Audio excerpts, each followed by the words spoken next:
దర్యాప్తు ముమ్మరం. Neat అవకతవకలపై Bihar గుజరాత్లకు CBI బృందాలు. కుట్ర మోసంపై ఎఫ్ఐఆర్, 18కి చేరిన అరెస్టులు. మహారాష్ట్రలో 2 విచారించిన ఏటీఎస్.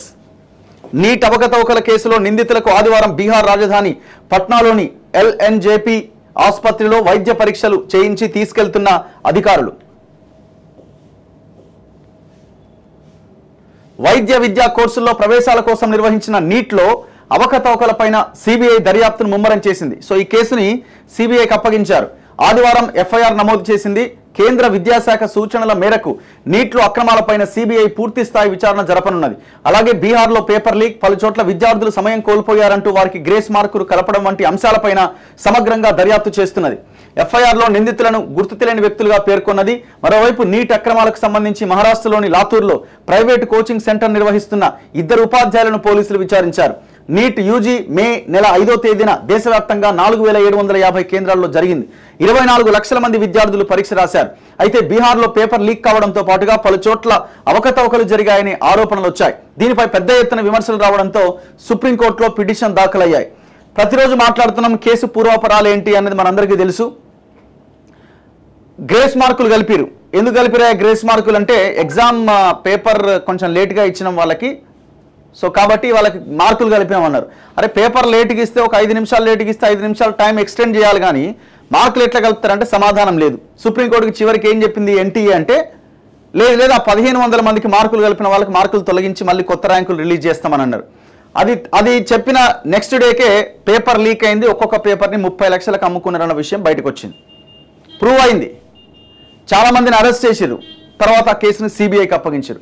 కేంద్రం ఈ నీట్ ఎగ్జామ్ పరీక్ష విషయంలో చాలా అలసత్వంగా ఉన్నది. అంటే కేసు బయటకు వచ్చిన తర్వాత కూడా వాళ్ళు దాన్ని ఒప్పుకొని విచారణ త్వరితగతిన చేయడానికి రెడీ కాలే.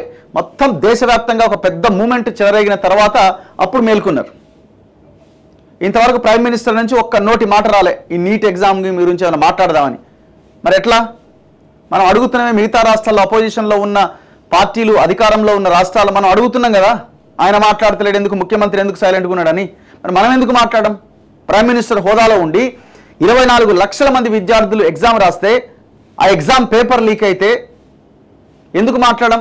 ఇప్పుడు ఇంకొక దారుణమైన విషయం ఏంటంటే, నాకు కొంతమంది ఈ ఎంబీబీఎస్ కంప్లీట్ అయిపోయి పీజీ ఎగ్జామ్స్ రాస్తారు కదా, నీట్ పీజీ ఎగ్జామ్, ఆ పీజీ ఎగ్జామ్ని క్యాన్సిల్ చేసిర్రు ఉన్న ఫలంగా. ఎందుకు అనంటే ఈ ఎన్టీఏని ప్రక్షాళన చేసే ఆలోచనలో భాగంగా ఆ పీజీ ఎగ్జామ్ రద్దు చేసిరు. ఎప్పుడు రద్దు చేసిరు? తెల్లారి ఎగ్జామ్ ఇవాళ రద్దు చేసిరు. తెలంగాణలో ఉన్న వాళ్ళకంటే మచిలీపట్నంలో సెంటర్ పడ్డదట. ఆంధ్రాలో ఉన్న వాళ్ళు చెన్నై ఆయా ప్రాంతాలు, ఎందుకంటే దేశవ్యాప్తంగా నిర్వహించే ఎగ్జామ్ కాబట్టి. ఇప్పుడు తెలంగాణలో ఉన్న వ్యక్తి మచిలీపట్నం పోవాలంటే ఎప్పుడు స్టార్ట్ అవుతాడు? బిఫోర్ డే స్టార్ట్ అవుతాడు, ట్రైన్లోనో బస్సులోనో ఇంకేదో ఒక దాంట్లో. వాళ్ళు వెళ్ళి ఇంకొక 15 నిమిషాల్లో అక్కడ దిగుతామనంగా వాళ్ళకి మెసేజ్, పేపర్ ఇదైంది, క్యాన్సిల్ అయిపోయింది, ఎగ్జామ్ క్యాన్సిల్ అయిందని. ఎంత దారుణంగా ఉంటుంది? అంత పేద పిల్లలే కదా వాళ్ళు ఛార్జీలు పెట్టుకొని అంత దూరం పోయి. మరి మీరు ఇంత దుమారం చెలరేగుతున్నప్పుడు మీరు ముందుగానే రివ్యూ చేసి మరి ఈ ఎగ్జామ్ కూడా ఉంచాలా, కంటిన్యూ చేయాలా, రద్దు చేయాలని ఆలోచించాలి కదా.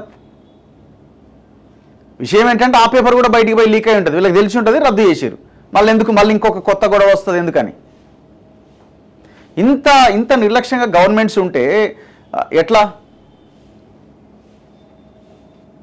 వైద్య విద్యార్థులకు విషమ పరీక్ష, బోర్డు తీరుతో గాడి తప్పిన వ్యవస్థ.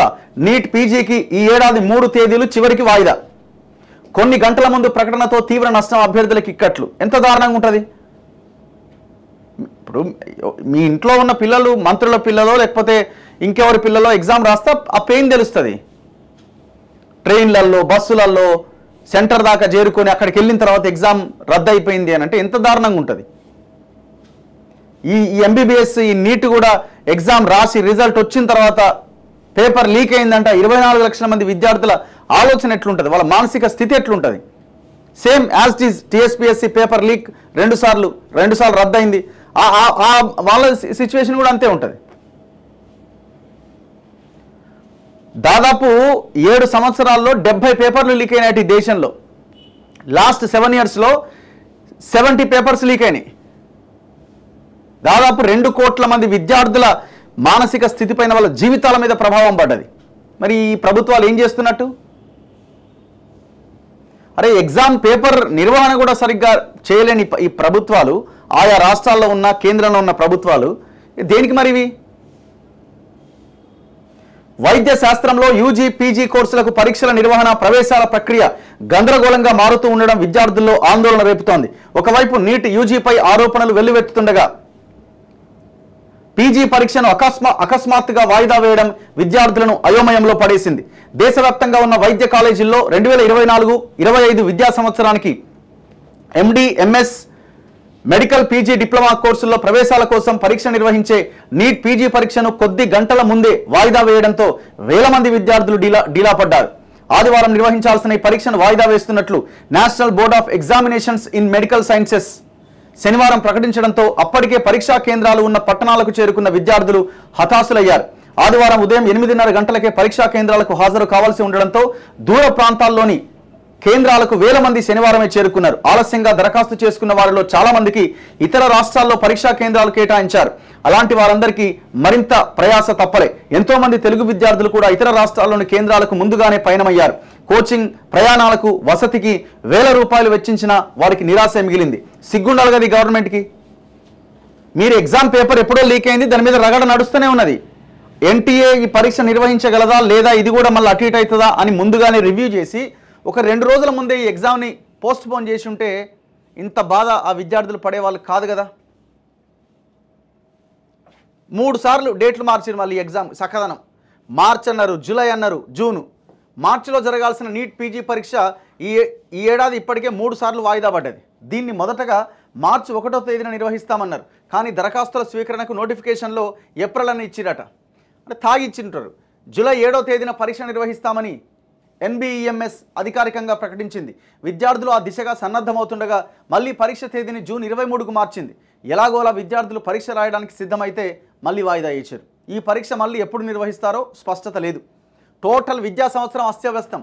లక్షల మంది విద్యార్థుల జీవితాలతో ముడిపడి ఉన్న నీట్ పీజీ పరీక్ష ప్రక్రియ, తరగతులు కోవిడ్ కాలం నుంచి గందరగోళంగా మారినాయి. సాధారణంగా పీజీ విద్యా సంవత్సరం ఏప్రిల్లో ప్రారంభం కావాలి. మార్చిలోపే పరీక్ష ప్రవేశాలు పూర్తి కావాలి. కోవిడ్ సమయంలో నీట్ పీజీ పరీక్ష నిర్వహణ ఏడాది పాటుగా ఆలస్యమైంది. తర్వాత కూడా పరీక్షను సకాలంలో నిర్వహించకపోవడంతో తరగతుల ప్రారంభం నవంబర్, డిసెంబర్కు చేరింది. కనీసం ఈ ఏడాది నుంచైనా సాధారణ పరిస్థితి నెలకొంటుందని భావిస్తుండగా పరీక్ష నిర్వహణ గందరగోళంలో పడ్డది. ఎంత ఘోరం అండి ఇది. ఏమైనా ఈ అధికారంలో ఉన్న పార్టీలకి రాజకీయాలు తప్ప ఇట్లాంటివి ఉండవు.